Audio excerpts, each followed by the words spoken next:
백설공주는 어린이들이 좋아하는 동화입니다. 동화를 읽어보면 왕비가 등장해요. 왕비가 마법의 거울을 가지고 있잖아요. 그 거울에게 물어봅니다. 거울아 거울아, 세상에서 누가 제일 예쁘냐? 거울이 대답합니다. 왕비님이 참 아름답습니다. 그렇지만 백설공주가 더 아름답습니다. 왕비가 계모였대잖아요. 그래서 화가 잔뜩 났어요. 사냥꾼을 보냅니다. 숲속에 갔다가 죽여라. 그 왕비가 거울에게 다시 물어봅니다. 이 세상에서 누가 가장 예쁘냐? 당연히 자기라고 말할 줄 아는데 그게 아니에요. 백설공주가 더 예쁘다고 말을 합니다. 사냥꾼이 백설공주를 죽이지 않았습니다. 숲속에 그냥 놔줬어요. 그래서 숲속에 있는 난장이들하고 같이 잘 살고 있습니다. 왕비가 찾아가잖아요. 독이 든 사과를 줍니다. 그 사과를 먹다가 공주가 쓰러졌습니다. 난장이들이 슬퍼해서요, 유리로 된 관에 씌워 넣었습니다. 그 왕궁에 돌아와서 왕비가 다시 한번 물어봐요. 거울아 거울아, 이 세상에서 누가 제일 예쁘냐? 백설공주래요. 공주가 살아났어요. 왕비가 갔다 오고 난 다음에 그곳을 어떤 왕자가 지나가게 됐습니다. 그 왕자가요, 백설공주를 보고 한눈에 반했어. 그래서 유리관을 가지고 숲속을 나오다가 웅덩이를 지나는데 덜컹했어요. 그 덜컹할 때 그 독이 든 사과가 빠져나왔대. 이렇게 해갖고 백설공주가 살아나게 됐습니다. 그 왕자와 공주가 결혼한다고 하잖아요. 이 소식을 이제 왕비가 들어요. 그래서 쫓아가 죽이려고. 그런데 가서 오히려 자기가 잡힙니다. 그리고 벌을 받잖아요. 쇠로 된 구두를 신는데 그냥 시뻘겋게 달궈져 있어. 그래서 그것을 신고서 막 춤추듯 그렇게 평생 살아야 하는 벌을 받게 됩니다. 왕자와 공주는 행복하게 살았다라는 이야기로 끝을 맺습니다. 이 이야기를 읽으면요, 공주 입장에서 읽어보면 마음이 따뜻해집니다. 근데 이 이야기를요, 왕비 입장에서 읽어보면 마음이 참 씁쓸해집니다. 그놈의 거울이 문제예요. 거울이 마법의 거울이 아니라요, 거울이 왕비에게는 저주의 거울이 되고 말았습니다. 왕비가 거울을 보고요, 나 이쁘구나 하고 그렇게 말했으면 되는 건데, 왕비가 거울을 보고요, 세상에서 누가 제일 이쁘냐 하고 비교하는 질문을 던지게 됩니다. 그런 쓸데없는 질문을 왜 해요? 그래갖고 그 질문 때문에 왕비의 삶이 바뀌는 것을 볼 수 있습니다. 자신이 누릴 수 있는 모든 행복을 놓치고요, 불행의 결말을 맺는 것을 볼 수 있습니다. 여러분 어떻습니까? 이 백설공주 이야기를 읽으면, 이 비디오를 보면 여러분들은 어떤 마음이 듭니까? 마음이 따뜻해집니까? 아니면 마음이 씁쓸해집니까? 혹시 이런 이야기를 읽을 때 누군가가 생각나지는 않습니까? 오늘 저희들은 고린도전서 1장에 있는 말씀을 읽었습니다. 사도 바울이 고린도 교회에 보낸 편지의 일부분입니다. 이곳에 보면 바울이 고린도 교인들과 예수님 사이에 교제가 이루어지고 있다라고 그렇게 말하고 있습니다. 예수님과 고린도 교인들 안에 교제가 이루어지고 있는 것을 보고 참 하나님께 감사하다, 참 하나님은 미쁘신 분이다 라고 말하는 게 전체적인 흐름입니다. 근데 오늘 본문에 보면 예수님과 고린도 교인들이 교제한다는 것에 대해서 사도 바울이 아주 좋게 생각하는 것을 볼 수 있습니다. 9절의 내용이 그렇습니다. 여러분 앞에 있는데 한번 다 같이 읽어보겠습니까? 시작. 너희를 불러 그의 아들 예수 그리스도 우리 주로 더불어 교제케 하시는 하나님은 미쁘시도다 그랬습니다. 하나님은 미쁘시다, 하나님은 신뢰할 만한 분이다 라고 그러는데 왜 그러냐면은 하나님께서요, 예수님을 보내시고 고린도 교인들로 하여금 서로 교제케 한대요. 서로 펠로우십, 교제를 갖게 하시는 그 하나님을 보니까 참 미쁘신 분이다 라고 말하고 있습니다. 여러분 두 사람이요, 교제를 하려면 서로 주고받는 것이 있어야 됩니다. 예수님과 고린도 교인들 간에 무언가를 주고 무언가를 받으니까 이 둘 간의 교제가 이루어집니다. 그러면 이 두 사이에 무언가를 주고받고 있다는 얘기인데 그것이 무엇인가 하는 질문이 생길 수 있습니다. 예수님은요, 고린도 교인들에게 하나님의 은혜를 전해준다라고 4절에 말하고 있습니다. 4절에 보면 이렇게 나옵니다. 그리스도 예수 안에서 너희에게 주신 하나님 은혜를 인하여 내가 너희를 위하여 항상 하나님께 감사하노니. 이게 한 문장인데 여러 내용이 뒤섞여가지고 좀 헷갈리지만 내용은 이런 거예요. 바울이 하나님께 감사하되, 왜 감사하냐면 하나님이 예수님을 통해서요 고린도 교인들에게 하나님의 은혜를 전해줬답니다. 고린도 교인들이 받는 게 있어요. 예수님을 통해서 뭘 받냐면 하나님의 은혜를 받습니다. 그렇게 하나님의 은혜를 받게 하시는 분이 하나님이다. 너희들이 그 하나님의 은혜를 받으니 얼마나 하나님이 감사하느냐라는 그런 내용을 말하고 있습니다. 그 하나님의 은혜가 누구를 통해서 오느냐? 예수님을 통해서 온다. 그러고 여기 있습니다. 근데 교제가 이루어지는데요. 예수님은 하나님의 은혜를 고린도 교인들에게 줍니다. 그러면 고린도 교인들이 예수 그리스도에게 무엇을 주는가? 그것은 믿음을 하고 말할 수 있습니다. 6절의 내용이 이렇게 나옵니다. 그리스도의 증거가 너희 중에 견고케 되었다 그랬습니다. 그리스도의 증거가 견고케 되었다, 견고케 되었다. 그걸 영어로 보니까는 was conformed 됐대요. 이게 세번역에 보니까 여러분 가운데 든든하게 자리 잡았다라고 그렇게 말씀입니다. 예수님 증거가 우리들 가운데 든든하게 자리 잡았다. 그 말은 무엇입니까? 우리 쉽게 하면 믿음이 굳건해졌다. 그런 얘기입니다. 그러니까 고린도 교인들은요, 예수님에게 믿음이 굳건해진 것을 보여주고 있습니다. 여러분, 예수님과요 고린도 교인들 간의 펠로우십, 교제가 이루어지고 있어. 무언가를 주고 무언가를 받아요. 근데 예수님은 고린도 교인들에게 뭘 주냐면 하나님께서 오는 은혜를 주신대요. 근데 고린도 교인들은 예수님에게 뭘 주냐면은 그 예수님의 증거를 받고 믿음을 보여줘요. 이렇게 하나님의 은혜와 믿음을 서로 주고받는 교제가 고린도 교인들과 예수님 사이에 이루어지고 있다라고 그런 얘기예요. 근데 그것을 하나님께서 가능케 하시니 하나님은 얼마나 미쁘신 분이냐, 하나님은 얼마나 감사한 분이냐라고 바울이 말하는 게 전체적인 흐름입니다. 여러분, 이 흐름을요 도표로 살펴보면 이와 같습니다.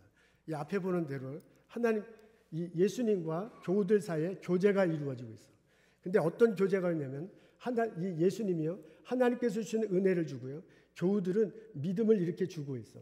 그래서 요 둘 사이에 교제가 이루어지고 있다. 그것 때문에 하나님께 감사하다라고 말하고 있습니다.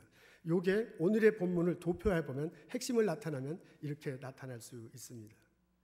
이렇게 오늘의 본문을 살펴보고요, 이렇게 도표하다 보면 저기서 말하는 교우들, 그게 이제 고린도 교회 교인들이잖아요.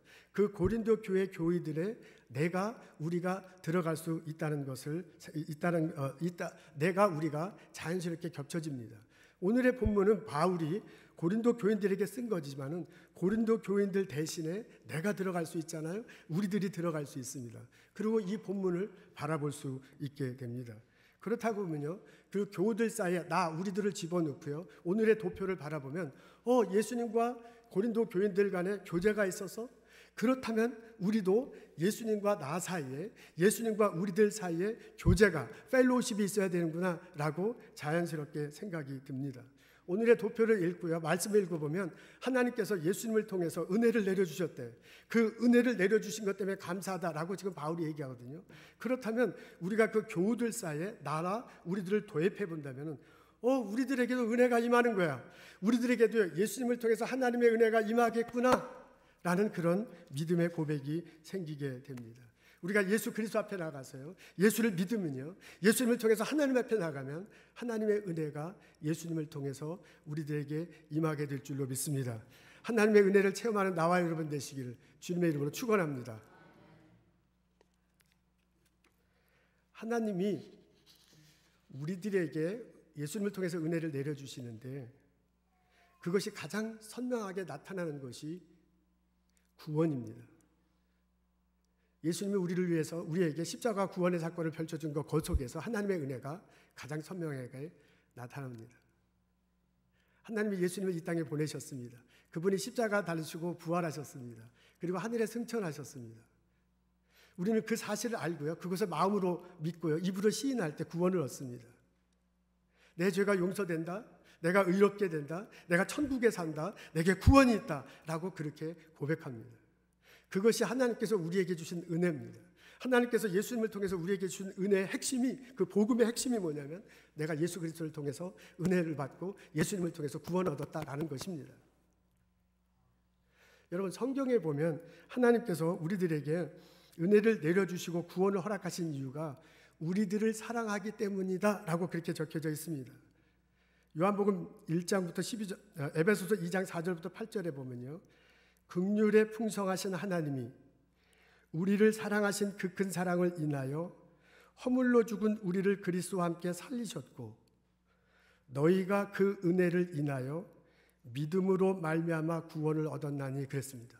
맨 뒤에 구원이라는 구원을 얻는데 그 구원이 어떻게 해서 내려온 거냐? 하나님께서 은혜를 주셨기 때문이다 그랬어요. 하나님께서 예수 그리스도를 통해서 은혜를 왜 주셨냐? 앞부분에 보니까 하나님께서 사랑하시기 때문이라 그렇게 적혀져 있습니다. 여러분 정돈하자면 이렇습니다. 하나님이 나를 사랑하셔요. 그래서요 예수 그리스도를 통해서 구원의 길을 열어주셔. 그렇게 은혜를 내게 내려주셔요. 내려주신다 그런 얘기입니다. 이렇게 예수님을 통해서 은혜를 받고 구원 얻은 자들은 하나님의 자녀가 됩니다. 그래서 요한복음 1장 12절에 보면 이런 말이 나옵니다. 영접하는 자, 곧 그 이름을 믿는 자에게는 하나님의 자녀가 되는 권세를 주셨다라고 그렇게 적혀져 있습니다. 여러분 정돈하자면 이렇습니다. 하나님이 나를 사랑하셔요. 그래서 사랑하기 때문에 내게 은혜를 주시는데 그 은혜의 핵심이 뭐냐면 예수님을 통해서 나를 구원하도록 길을 열어주신 것입니다. 그러니까 예수를 믿고 내가 구원받았을 때 나는 하나님의 자녀가 됩니다. 여러분 하나님이 나를 사랑하셔서 예수님을 통해서 은혜를 내려주셨다. 그 예수님을 믿어서 내가 하나님의 자녀가 된다. 이것이 하나님께서 우리에게 주신 은혜의 핵심 중에 핵심입니다. 여러분 믿습니까? 내가 예수님을 통해서 구원을 받을 수 있던 것은 하나님이 나를 사랑하셨기 때문입니다. 하나님이 나에게 은혜를 내려주셨기 때문입니다. 그것을 깨닫고 그것을 고백하고 은혜의 자리에 나가는 나와 여러분 되시기를 주님의 이름으로 축원합니다. 여러분 이렇게 오늘의 본문을 읽고 우리 기독교의 핵심 진리를 파악하자면 이 가운데서 깨달아지는 것이 있습니다. 그게 뭐냐면 하나님께서 나를 사랑하신다는 것입니다. 여러분 은혜가 우리에게 내려온 이유는 하나님께서 먼저 나를 사랑하셨기 때문이에요. 그리고 성경을 읽어보면 그렇게 사랑하셨기 때문에 예수님을 보내시고 은혜를 내게 주셨고요. 그렇게 믿어 하나님 된 자녀 된 우리들을 또한 하나님께서 계속 사랑하신다라는 내용들을 볼 수 있습니다. 요한일서 3장 1절에 이렇게 나와 있습니다. 보라 아버지께서 어떠한 사랑을 우리에게 주사 하나님의 자녀라 일컬음을 얻게 하셨는고 우리가 그러하도다 그랬습니다. 은혜가 예수님을 통해서 우리에게 와. 은혜가 내려올 때요 사랑하기 때문에 은혜가 내려와. 그래서 은혜가 내게 임할 때 가장 크게 느껴지는 게 뭐냐면 예수님께서 사랑하신다. 내가 구원받았다라고 느껴질 때 내가 예수님의 사랑을 받는구나. 구원받아서 하나님의 자녀가 됐다라고 느껴질 때 고백할 때 내가 가장 많이 느껴지는 게 뭐냐면 사랑을 받는구나. 하나님의 은혜가 예수님을 통해서 내게 오는데요 그게 사랑으로 내가 느껴지고 사랑으로 내가 체험될 수 있습니다. 하나님은 예수님을 통해서 우리를 자녀 삼아 주시고 우리를 사랑해 주십니다. 나는 하나님의 사랑을 받는 그런 존재입니다. 하나님은 나의 모습을 있는 그대로 받아들이십니다. 내가 무슨 말을 하든 내가 어떤 행동을 하든 우리들의 피부 색깔이 무엇인지 우리들의 학력이 어떤 것인지 우리들의 건강이 어떤 것인지 내가 성공했는지 안 했는가하고는 아무 상관이 없습니다. 하나님은 예수 그리스도 안에서요 내게 사랑을 베풀어 주십니다. 내가 하나님의 자녀가 됐다는 그거 하나만으로도 나는 하나님의 사랑을 받는 존재입니다. 여러분 살아가다 보면 내가 아플 때가 있습니다. 살아가다 보면 실패할 때가 있습니다. 넘어질 때가 있습니다. 좌절할 때가 있습니다. 절망의 깊은 낭떠러지에 떨어지며 살 때도 있습니다. 마음 아파할 때도 있습니다. 기쁠 때도 있습니다. 그럴 때 우리들의 상처를 감싸주고요. 우리들 옆에 있어 주시고 우리들을 위로해 주시는 분이 하나님이십니다. 내 마음이 어떤 상황이었던가는 아무 상관이 없어.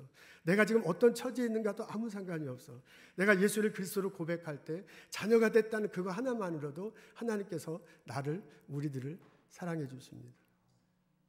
여러분 우리들이 살아가다 보면 어리석게도 하나님을 떠날 때가 있습니다. 도망갈 때가 있습니다. 하나님의 가르침과는 어긋나게 살 때도 있습니다. 그럼에도 불구하고 하나님은 기다리세요. 그럼에도 불구하고 하나님은 돌아오는 나를 용서해 주시고 사랑해 주세요. 안아주세요. 왜냐하면 내가 하나님의 자녀이기 때문에 그렇습니다. 하나님의 자녀라는 그 하나만으로도 하나님은 나를 사랑해 주시고요. 하나님은 나를 사랑해 주셨기 때문에 내가 무슨 행동을 했던 어떻게 했던 아무 상관하지 않고 나를 받아주시고 나를 사랑해 주시고 축복하십니다. 나는 하나님의 사랑을 받는 존재입니다. 하나님은 예수 그리스도를 통해서 내게 은혜를 내려주시고요. 나를 사랑하시고요. 나를 축복하십니다. 이런 생각을 할 때 떠오르는 성경 구절이 있습니다. 그것이 스바냐 3장 17절에 있는 말씀입니다. 거기에 보면 이렇게 하나님이 예언자를 통해서 말하는 것을 들을 수 있습니다. 너의 하나님 여호와가 너희 가운데 계시니 그는 구원을 베푸실 전능자시라. 그가 너로 인하여 기쁨을 이기지 못하며 하시며 너를 잠잠히 사랑하시며 너로 인하여 즐거이 부르며 기뻐하시리라. 이 말씀을 묵상하면요, 이게 지금 하나님께서 나를 그렇게 사랑하신다는 거거든요. 하나님께서 나를 잠잠히 보고 막 기뻐하신다는 거거든요. 이 말씀을 이렇게 자꾸 읽어보면 막 좋아서 어쩔 줄 몰라요. 막 우리가 살다 보면 야, 막 좋아서 죽겠다 막 이러잖아요. 막 좋아서 어쩔 줄 모르는 그런 심정을 느낄 수 있습니다. 그것은 마치 아버지가 혹은 어머니가 자녀를 바라보는 거하고 똑같아.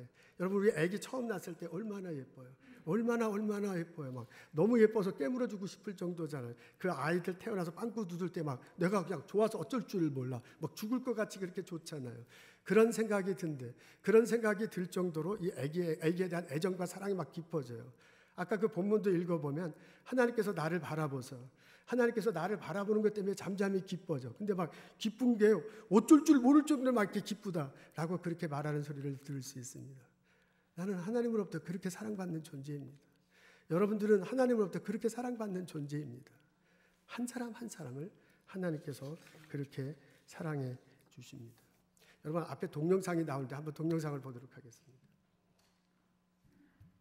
맞은편에 엄마를 바라보는 한음이. 이때 웃음기 없는 표정으로 한음이를 바라보는 엄마. 몇 걸음 채 가지 못했는데 자신의 키보다도 높아 보이는 낭떠러지에 깜짝 놀란 모습. 어쩔 줄 모르는 한음이 엄마에게 간절한 눈빛을 보내지만 되돌아오는 것은 엄마의 싸늘한 표정뿐. 무심한 엄마의 행동에 결국 시각배랑을 건너지 못하고 제자리로 다시 돌아갔다. 연우에 이어 한음이 역시 시각배랑을 건너지 못하고 포기. 아이들은 무표정한 엄마의 얼굴을 보는 즉시 제자리로 돌아갔다. 심리학적으로는 거울 이미지 효과라고도 하고요. 부모의 그런 부정적인 감정이나 태도가 아이들한테 결국엔 대물림되고 전달될 수도 있는 그런 효과를 가진다고 보시면 될 것 같아요. 그렇다면 반대로 엄마가 편안하게 웃는 표정을 짓는다면 아이들은 어떨까? 조금 전 실험과는 달리 한박 웃음을 짓고 있는 엄마. 엄마의 행복한 미소를 보자 덩달아 기분이 좋아진 연우. 그러나 이때 연우의 눈앞에 보인 것은 시각배랑을 건너기 전 물끄러미 엄마의 얼굴을 바라보는데 엄마의 환한 표정을 확인하자마자 거침없이 앞으로 돌진하는 연우. 야, 이거 감동적이다. 미소 짓고 있는 엄마를 보자 한 채 망설임도 없이 그대로 직진. 엄마의 웃음 덕에 무서웠던 시각배랑을 용감하게 통과. 엄마의 표정 변화로 확실하게 알 수 있었던 연우의 달라진 반응.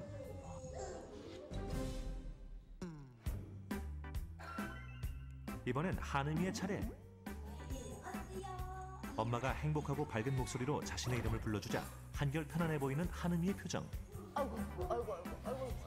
앞으로 갈까 말까 주저했던 때와 달리 단번에 시각배랑 통과. 엄마의 미소에 시각배랑 건너기 대성공. 엄마의 표정이나 진짜 말 그런 거 하나하나가 진짜 아가한테 제일 중요한 걸 알았어요. 엄마 표정을 보고 많이 웃으니까 앞으로 더 많이 웃어서 애기들 좀 밝게 키워줘야 되겠다 생각했어요. 제가 웃으면 아가도 웃거든요. 또 아기가 웃으면 저도 엄마도 웃게 되잖아요. 웃음은 전염이 되는 것 같아요. 아이들에게는 엄마의 웃음 지수가 곧 아이의 웃음 지수. 지금 스토리온 우먼쇼를 보는 우먼들이여 다 함께 스마일. 여러분, 저기 이제 웃자는 그런 얘기인데요. 똑같은 엄마하고 똑같은 아기예요. 근데 엄마가 무표정할 때하고 엄마가 웃을 때하고 이 아이의 반응은 굉장히 달라요. 그러니까 엄마가 무표정할 땐 건너가지 못해 무서워서. 근데 엄마가 웃을 땐 건너가. 그 아이도 인간이에요. 이 아이들이 그렇게 반응한 우리들도요. 똑같이 그 아이들과 똑같은 피가 흐르고 있어.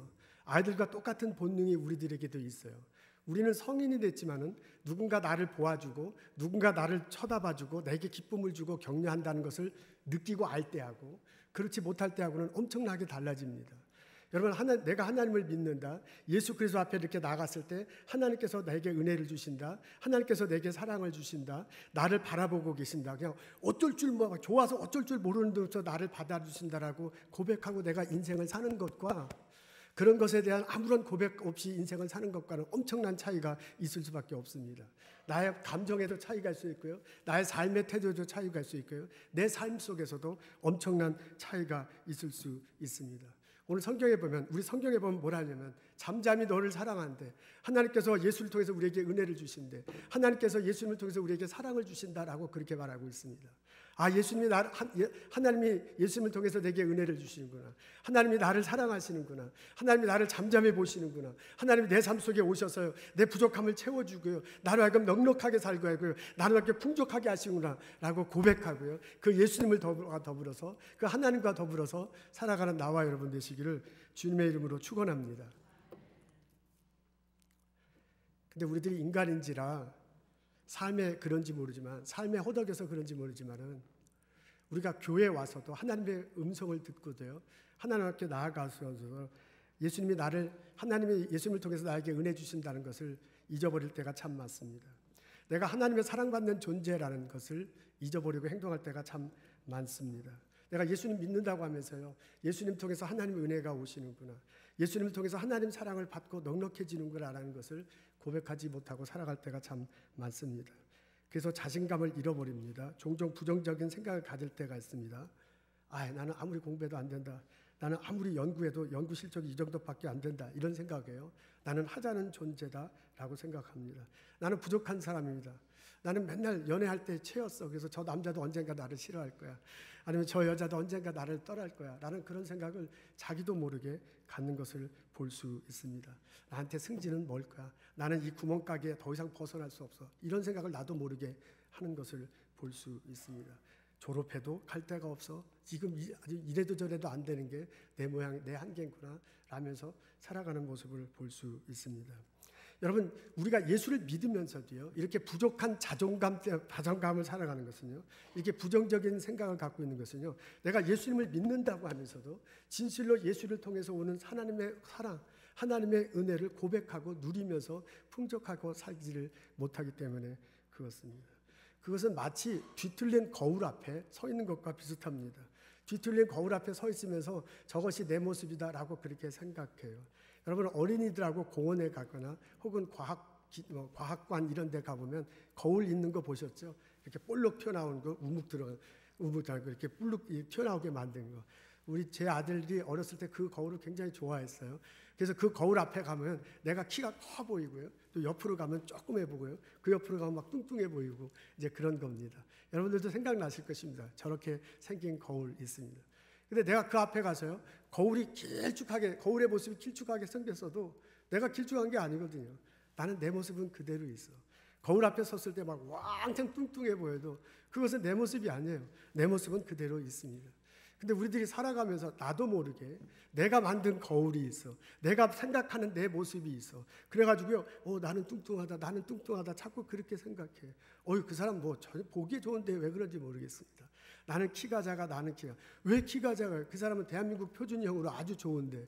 근데 내가 스스로 거울을 놓고요, 내가 스스로 만든 이미지를 놓고 스스로 고민하는 것을 볼 수 있습니다. 나는 아무리 해도 안 된다. 자기가 만들어 놓은 거울 앞에 자기의 모습을 보고 생각하며 살아가고 있습니다. 나는 가족들 앞에서 훌륭한 남편이고 훌륭한 아버지가 못 된다. 그런 엄마가 못 된다. 라고 그렇게 생각하며 살아가고, 지금 얼마나 잘 살고 있어요. 이 정도면 훌륭한 아버지고 이 정도면 훌륭한 어머니야. 근데 자기 스스로 만든 거울 앞에서 스스로 자주하는 모습을 볼 수 있습니다. 어떤 사람은 이 정도가 아닙니다. 거울을 완전히 깨워놓고서요, 거울을 딱 하면 거울이 막 산산조각 나잖아요. 그 산산조각 난 거울에 자기 얼굴을 들여다봐. 그리고 그 모습이 자기라고 그렇게 생각을 하는 거야. 여러분, 거울이 이렇게 조각 나 있으면 이게 균열되어 있지 않게 한쪽은 저쪽으로 한쪽은 저쪽으로, 그 조각 난 거울 앞에 있는 내 모습은 내 모습이 아니에요. 결코 그 사람의 모습이 아니야.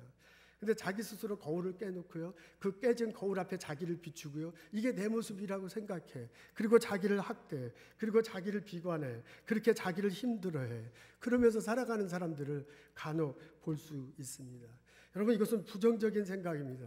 여러분 이것은 낮은 자존감이 나를 해칩니다. 여러분 이것은요 하나님 앞에서 보면 예수님 안에서 보면 성경에 말하는 진실을 깨닫지 못하기 때문에 이런 것입니다. 진실은 이것입니다. 진리는 이것입니다. 내가 예수를 그리스도로 고백할 때 하나님 예수님을 통해서 나에게 은혜를 내려주셔.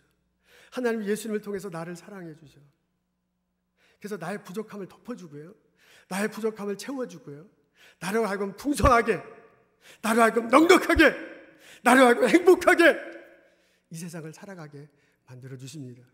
그 하나님의 사랑을 깨닫고요. 그 하나님의 사랑을 고백하고 그 예수님과 살아가는 나와 여러분 되시기를 주님의 이름으로 축원합니다.